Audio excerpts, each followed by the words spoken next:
P T I آزاد قیادت اچھا کام کر رہی ہے، خراج تحسین پیش کرتا ہوں۔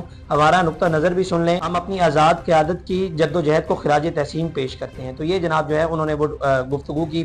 اب ظاہری بات ایک فیکٹر تو یہ بھی ہو سکتا ہے کہ ذہین قریشی کے حوالے سے جو چند عرصہ پہلے ظاہری بات ہے جو خبریں نکل کے سامنے آئی ہیں، ان کو غدار وطن کا ٹیگ دے دیا گیا۔ اب شاہ محمود قریشی صاحب ایک پارٹی کے رہنما ہو یا جو بھی ہوں، لیکن وہ پہلے باپ ہیں۔ اب ظاہری بات ہے وہ ان کا بیٹا ہے، اور ان کے بیٹے کے اوپر اس طرح سے پچھلے 2-3 ہفتوں کے اندر جو کیچڑ اچھالا گیا ہے، ظاہری بات ہے ایک تو وہ اس حوالے سے طنز کر رہے تھے، اور دوسرا وہ یہ کہہ رہے تھے کہ جناب ہم سے ملاقات کے لیے بھی کوئی نہیں آتا۔ اور یہ میں آپ کو گزشتہ کئی ولاگز میں بتا چکا ہوں کہ جناب علی امین گنڈا پور آج تک اڈیالہ جیل میں جو ہے وہ شاہ محمود قریشی سے نہیں ملے، ڈاکٹر یاسمین راشد سے نہیں ملے۔ آپ اندازہ لگائیں، وہ کینسر سروائیور ہیں، اور وہ اس وقت میرا خیال ہے کہ وہی سب سے ایجڈ ہیں جو جیل کے اندر ہیں۔ پی ٹی آئی کے حوالے سے اگر بات کی جائے تو ان سے بھی جو ہے وہ علی امین گنڈا پور نہیں ملے، بلکہ کوئی اور بھی لیڈرشپ نہیں ملی، تو وہ اس حوالے سے بھی ایک گلا شکوہ کر رہے تھے۔ اس کے بعد جناب ذہین قریشی صاحب بھی وہاں پر موجود تھے، اور انہوں نے بھی میڈیا سے گفتگو کی۔ میں پارٹی کے عہدے سے مستعفی ہوا ہوں، راول پنڈی میں میڈیا سے گفتگو کرتے ہوئے انہوں نے کہا کہ پارٹی نے مجھے شو کاز نوٹس جاری کیا، اس کا جواب بھی دے دیا۔ ذہین قریشی کا کہنا تھا کہ میرا معاملہ پارٹی کے سامنے ہے، میں اچھے کی امید رکھتا ہوں۔ پی ٹی آئی رہنما نے کہا کہ میں گزشتہ روز کے پی کے میں بلائے گئے اجلاس میں شرکت کے لیے گیا تھا۔ تو یہ میں نے آپ کو کل ہی ولاگ کے اندر بتا دیا تھا کہ جناب ذہین قریشی صاحب جو ہیں وہ بھی وہاں پر موجود تھے، اور ان کے ساتھ ان کی جو بہن ہے وہ بھی وہاں پر موجود تھی، جو بشرا بی بی نے جو اجلاس بلایا ہوا تھا۔ اس کے ساتھ ساتھ انہوں نے کہا کہ جناب پارٹی کے لوگوں سے ملاقات ہوئی، تمام چیزوں پر بات ہوئی۔ ان کا کہنا تھا کہ ہم تحریک انصاف کے ساتھ کھڑے ہیں اور کھڑے رہیں گے۔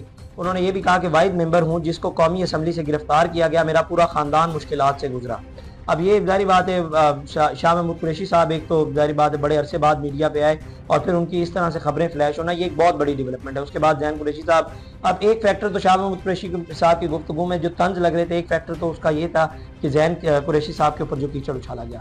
دوسرا جو موجودہ لیڈرشپ ہے، ظاہری بات ہے وہ ان سے مشورہ نہیں کر رہی ہے، ان سے رائے نہیں لے رہی ان کی۔ اب وہ یہ بھی کہہ رہے ہیں کہ جناب میرا 40 سالہ تجربہ ہے، تو ان سے بھی کوئی رائے لے لیں، لیکن ان سے رائے نہیں لی جا رہی۔ تو یہ جناب جو تھی وہ آج کی گفتگو انہوں نے کی۔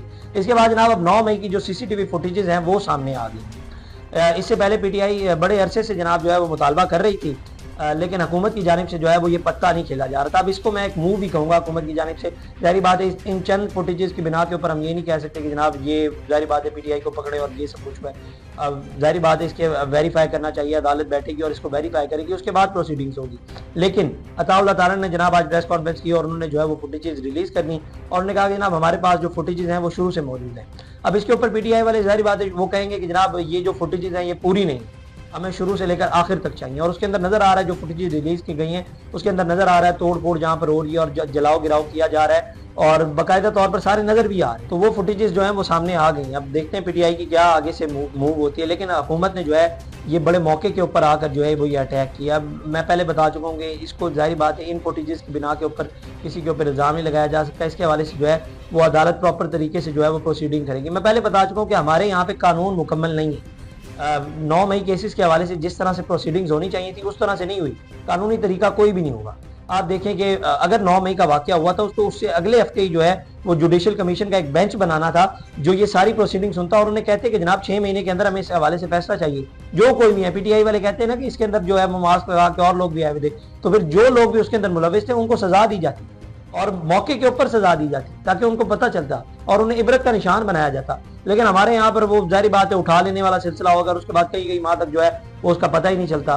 اور میں آپ کو ایون یہاں پہ یہ بھی بتا دوں کہ جو لوگ کہتے ہیں نا پی ٹی آئی والے، ظاہری بات ہے کہ ہم لوگ نہیں تھے، اسٹیبلشمنٹ کے پاس پوری فگر موجود ہے کہ جی ایچ کیو کے اندر جو اندر حملہ ہوا ہے اس کے اندر جنہوں نے وہ ظاہری بات ہے مونومنٹس کو جلایا اور دیگر معاملات جو پیش ہے، ان کے پاس سب کچھ موجود ہے کہ کس کس نے کیا کیا وہاں پر کیا ہے۔ ظاہر بات ہے اب دیکھتے ہیں اس کے اندر مزید کیا ڈیولپمنٹس ہوتی ہیں۔ اس کے بعد جناب شیخ رشید صاحب آج بڑے عرصے بعد انہوں نے میڈیا سے گفتگو کی، ان کو بڑا مس کیا جاتا ہے اکثر، وہ جس طرح سے اکثر آتے تھے اور پروگرامز کے اندر جس طرح سے وہ ظاہری بات ہے گفتگو کرتے تھے، ان کی گفتگو کا جو انداز ہے وہ بالکل ہی الگ تھا۔ لیکن آج کل وہ سیاست سے بالکل دور ہیں اور وہ فارم ہاؤس پہ ہی رہتے ہیں۔ آج وہ جناب میڈیا سے گفتگو کر رہے تھے تو انہوں نے کہا کہ جناب آرمی چیف عاصم منیر سے استدعا ہے کہ بے گناہوں کو معاف کر دیں، سیاستدانوں کو بے شک ٹرائل کیا جائے۔ شیخ رشید کا کہنا تھا کہ آئی ایم ایف قیادت ڈھانے والا ہے، 7 سال قید سے 40 دن کا یہ چلہ بہت بھاری ہے، 40 دن مجھے غار میں رکھا گیا۔ شیخ رشید نے کہا کہ میری صرف آئی کے سے دوستی ہے اور تھی، ان کے ساتھ کھڑا ہوں، پی ٹی آئی کی 24 نومبر کال سے میرا کوئی تعلق نہیں، میں یہاں موجود نہیں تھا، میرے خلاف شہادت بھی نہیں، کوئی حلف پر میرے خلاف شہادت دے تو سزا دے دے،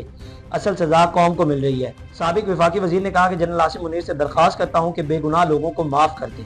تو یہ جناب جو ہے وہ شیخ رشید صاحب نے گفتگو کی۔ اب میں بڑا حیران ہو رہا تھا، ایک وقت ہوتا تھا کہ شیخ رشید کا بڑا جاہ و جلال ہوتا تھا، اور ان کو باقاعدہ طور پر اسٹیبلشمنٹ کا نمائندہ سمجھا جاتا تھا. یہ میں آج کل کی بات نہیں کر رہا, یہ آرمی چیف اور اس سے پہلے کی بات کروں, ان کا اتنا جاہو جلال ہوتا تھا, اور آج جو ہے ان کو ان تک جو ہے وہ رسائی بھی حاصل نہیں ہے. آپ یہاں سے اندازہ لگائیں. اور ایک وقت تھا جب وہ ظاہر بات فارم ہاؤس پہ ہی بیٹھتے تھے اور کال ہوتی تھی یا کچھ بھی ہوتا تھا, مطلب اس طرح سے ان کا جاہو جلال تھا.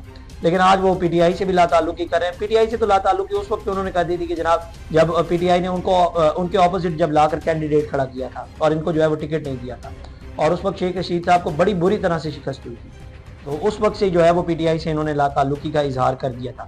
اس کے بعد جناب اب میاں صاحب جو ہیں وہ واپس آ رہے ہیں. پہلے یہ کہا جا رہا تھا کہ جناب مریم نواز صاحبہ جو ہیں پہلے وہ واپس آئیں گے, اور اس کے بعد جو ہے چند دن بعد مریم نواز صاحبہ آئیں گی. آپ کو یاد ہوگا کہ مریم اورنگزیب صاحبہ نے ایک پوڈ کاسٹ کے اندر کہا تھا کہ جناب میاں صاحب جو ہیں وہ 12 یا 13 تاریخ کو آئیں گے, لیکن غالباً تھوڑی سی دیر ہو گئی, تو آج وہ جو ہے وہ اپنے جو لنڈن والے اپارٹمنٹس ہیں وہاں سے نکلیں اور ایئرپورٹ پر پہنچیں, اور ابھی چند ہی گھنٹوں میں جو ہے وہ پاکستان تشریف لے آئیں گے. لیکن میاں صاحب جب بھی آتے ہیں تو ایک جو ہے نا وہ پاکستان کے اندر جو ہے وہ ہلچل مچی ہوتی ہے. اب اگلے ہفتے پی ٹی آئی کا ایک بہت بڑا احتجاج ہے, اب دیکھتے ہیں اس کے اندر بھی مزید کیا ڈیولپمنٹس ہوتی ہیں. اور میاں صاحب بھی آ رہے ہیں, کیونکہ بہت سی کیا سرائیاں ابھی یہ بھی کی جا رہی ہیں کہ جناب یہ اب چلے گئے اور یہ واپس نہیں آئیں گے, لیکن اب وہ واپس آ رہے ہیں. دیکھتے ہیں اس کے اندر مزید کیا ڈیولپمنٹس ہوتی ہیں, وہ آتے ہیں. تو اس حوالے سے آگے چل کے تفصیل سے بات کریں گے. اگلی ویڈیو میں دوبارہ ملاقات کریں. اللہ نگہبان. اس طرح کی اور ویڈیوز دیکھنے کے لیے سبسکرائب کیجیے ہمارا چینل اور دیکھتے رہیے PSP KG نیوز.